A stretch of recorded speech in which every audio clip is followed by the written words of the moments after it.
Hello and welcome to this BioProcess International Ask the Expert webcast. I'm your host, Leah Rosen, the online editor for BioProcess International. Before we get started, just a couple of notes. This webcast is being recorded and will be made available for replay in the multimedia section of our website. We've muted the audio lines, but we welcome you to type in your questions for our speaker in the chat window on your screen.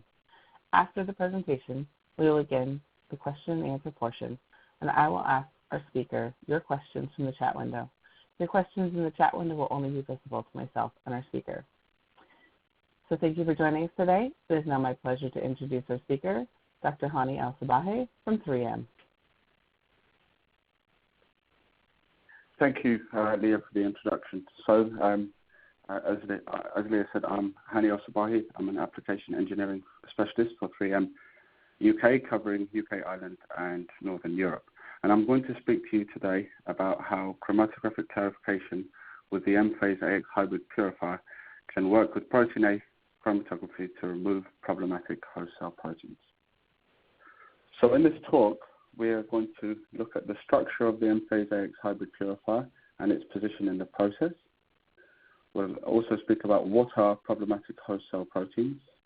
We'll then look at data developed in conjunction with NIBRT, which is the National Institute for Bioprocessing Research and Training in Ireland, which tracks problematic host cell proteins through clarification of protein A chromatography.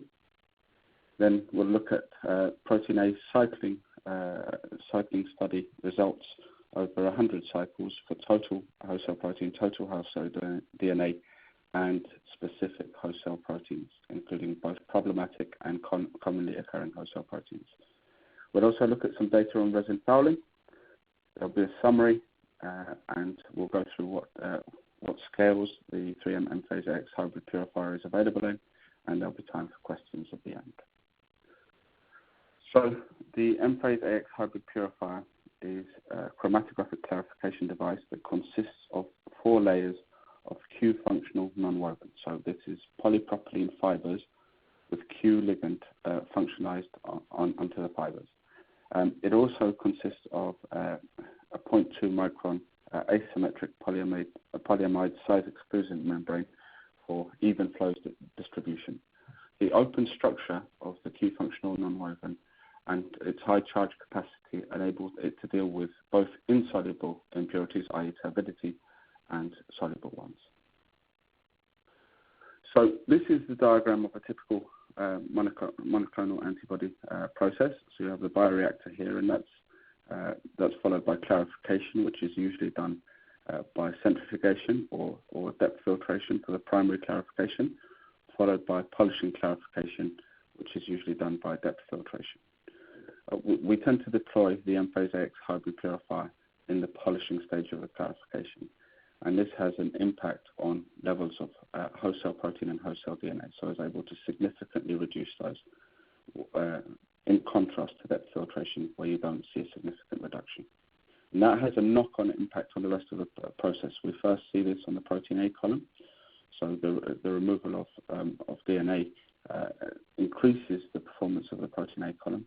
It also can increase the robustness of the protein A step, and it can reduce the propensity for aggregation following the viral inactivation on neutralizing the viral inactivated pool. And what we're going to look at today is the removal of specific problematic host cell proteins in conjunction with protein A chromatography. So before launching into that, I wanted to share with you some data showing the impact of the DNA level post-clarification on the level of host cell proteins post-protein A. So on this graph on the x-axis, we have different levels of DNA post-clarification. So this is EMPHAZE clarified material at different throughputs versus depth filter clarified material. And on the y-axis, we have here levels of host cell protein after protein A, i.e. in the protein A allele. And what you can see here is that compared to depth filtration, when you have a low level of host cell DNA in the clarified cell culture fluid, i.e. approximately 14 parts per billion here, you result in a 24 times reduction in host cell protein post-protein A.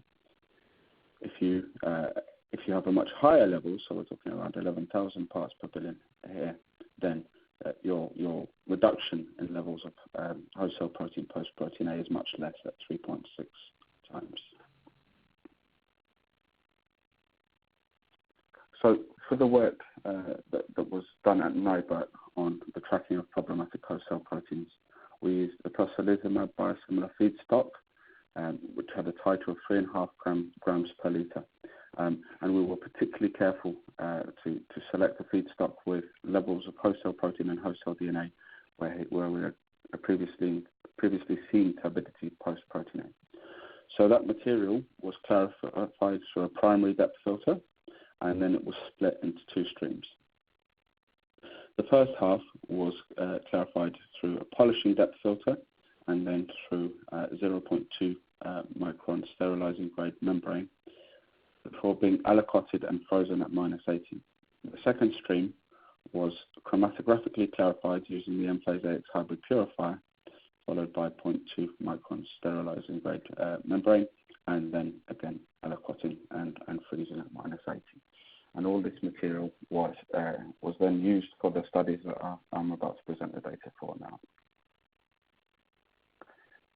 So we used NIBRT's techniques in quantitation and identification of host cell proteins, of specific host cell proteins, which is an LC-MS method, and that identified a long list of host cell proteins in the various samples that we took. So we focused on specifically problematic host cell proteins, and these were divided into two categories, which are identified from the literature. The first one is those that degrade the product, so proteolytic host cell proteins, and the second group of host cell proteins is those that invoke an undesired immune response in the patient.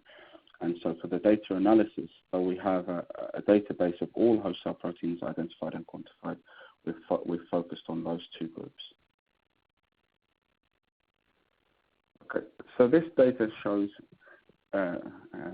tracking of each of the panel of specific problematic host cell proteins through clarification and proteinase. So for the dark blue line bars here are for the depth filter clarified material pre-protein A. The light blue are for depth filter clarified material after it's been through the protein A, so i.e. in the protein A eluate. The dark orange are for EMPHAZE clarified material, and the light orange are for EMPHAZE clarified material that has been through the protein A column. So what is immediately obvious here is that whilst there is a small reduction in the levels of these problematic host cell proteins after clarification and protein A chromatography chromatographic clarification and protein A chromatography work together really well to remove this panel of problematic host cell proteins. The other thing to note is that EMPHAZE was able to remove the histones during the clarification stage, and histones are, of course, a constituent part of chromatin. So we also looked at cycling, and we did 100 cycles of protein A chromatography, and this data shows the level of DNA in the protein A eluate over 100 cycles. So we did EMPHAZE clarified material, and that was 100 cycles performed without sanitization during cycling. And then we looked at depth filter clarified material. And the depth filter clarified material, we conducted 3 different sanitization regimes. So the light blue is without sanitization. The mid blue is with a mild sanitization. So that's sodium hydroxide of a concentration of 0.1 molar every 5 cycles. And the harsh sanitization was 0.5 molar sodium hydroxide every 3 cycles. So the first thing to note is that there is a big difference between the levels of host cell DNA post-protein A, between the depth filter clarified material and the EMPHAZE clarified material. So the EMPHAZE clarified material is much lower and more consistent. You will notice a little bit of scatter, but that is due to the fact that this is very close to the limit of detection of the assay that was used. What we see for the depth filter clarified material, and this is particularly evident on the linear scale here, is that the level of host cell DNA in the eluate changes with cycle number and reduces. We think this is as a result of fouling of the protein A column. So as the column becomes more fouled, it becomes more and more sticky, and then therefore is less likely likely to give up that protein and allow it to, the DNA, and allow it to co-elute with the product. And the fact that this changes with sanitization regime is something that kind of backs up that conclusion or the theory behind that. And we see a similar trend for host cell proteins as well. So host cell proteins, the EMPHAZE clarified material, again, has a much lower level of host cell protein and much more consistent over 100 cycles, whereas the depth filter clarified material, you can see from here, has a downward trend that changes with sanitization regime. And again, we expect that to be as a result of fouling of the protein A column.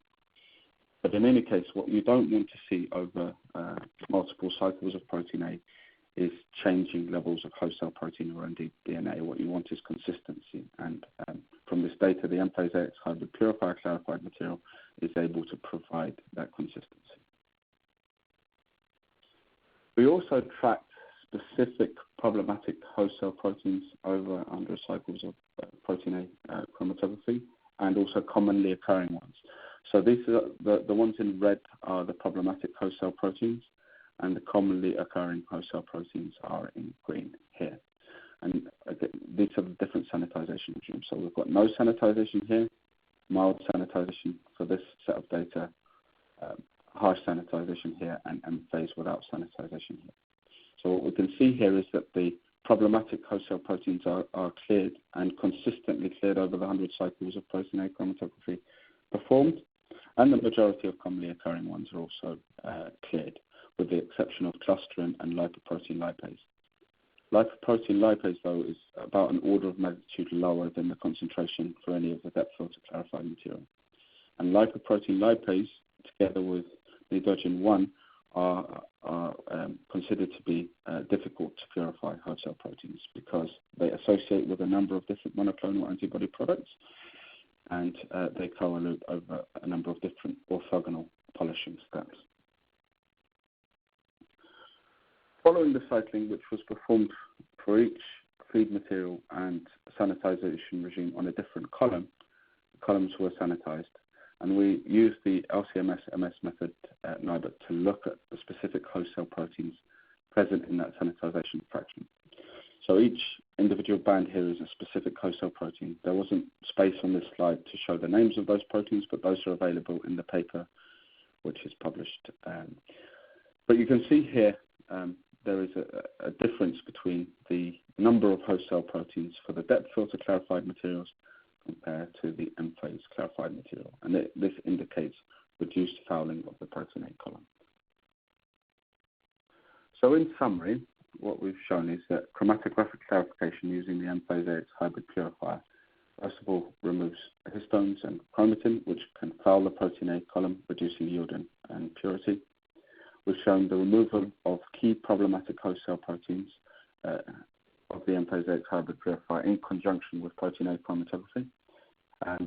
We do, however, as I mentioned, have a database of host cell proteins removed by the EMPHAZE AEX hybrid purifier. So if your host cell protein is not on the list that we showed, then we can interrogate that database and see where it is removed and whether it was present in the feed material. We also saw consistent host cell DNA and host cell protein clearance over 100 cycles, including the clearance of key problematic and commonly occurring host cell proteins. So the EMPHAZE AEX hybrid purifier is available in a range of sizes from 0.3 ml bed volume all the way up to 5.6 litre bed volume, and these 5.6 litre production scale capsules are stacked in a holder. The holder is the same holder that we use for our encapsulated Zeta Plus system, so that EMPHAZE and Zeta Plus can be both combined in the same holder. And you can manifold several of these holders together. So before I finish, I would just like to thank the following people for their contributions to this presentation. So we have the guys at NIBUT who conducted the work, and colleagues at 3M who have also contributed. With that, I'd just like to point out this link, which is to the paper. So if you want a copy of the paper, in which this data is published in greater detail, you can use that link. If you have any questions for me, you can contact me at this email address. I'd like to thank you for your attention and invite you to ask any questions. Okay, great. Thanks, Hani. So if you type in your questions to the chat window, we'll go over those. So the first question is, if I have identified a problematic host cell protein that isn't in the data presented, are you still able to help me understand whether the EMPHAZE AEX hybrid purifier could help me remove it? Yes. So we have a database of all the host cell proteins that were identified at various stages of the clarification and also through protein A. So that database, we can look for that data or the specific host cell protein in that data and then identify where and if it was removed by the EMPHAZE AEX hybrid purifier or protein A chromatography. What that will tell us is if there is for the specific feed material that we looked at, whether it was removed, but obviously we can then support with trial work to help to the customer to work out whether they can remove the host cell protein from their feed stream. And why is it that host cell proteins are removed by EMPHAZE in conjunction with protein A chromatography that depth filtration combined with protein A chromatography cannot remove?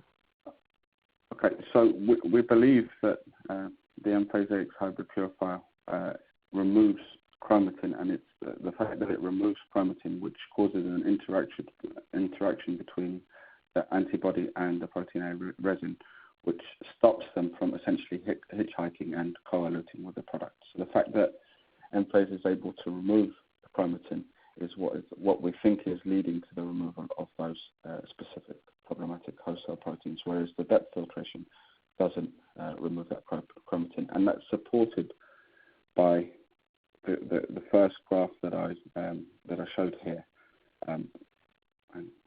which shows the link between the level of the DNA and the amount of host cell proteins post protein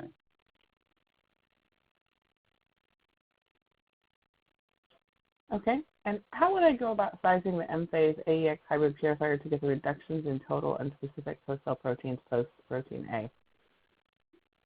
So again, the sizing would be based on clearance of DNA, since the levels of host cell proteins post protein A are dependent on the concentration of DNA in the clarified cell culture fluid.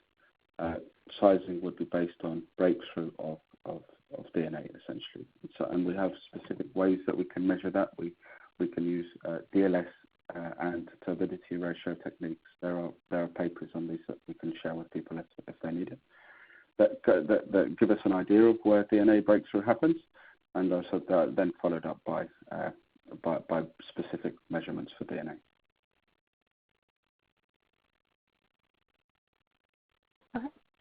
Well, thank you, Hani. I think that's all the time we have for questions. If we didn't get to your question, those questions will be passed on to Hani directly, and he will follow up with you following this webcast. So, thank you for joining us. The recorded version of this webcast will be available for on-demand viewing on our website, and as a registered attendee, you'll receive a follow-up email providing you with a direct link. We look forward to having you join us at future BioProcess Internationally Ask the Expert webcasts. Look for those announcements in the inbox. Goodbye.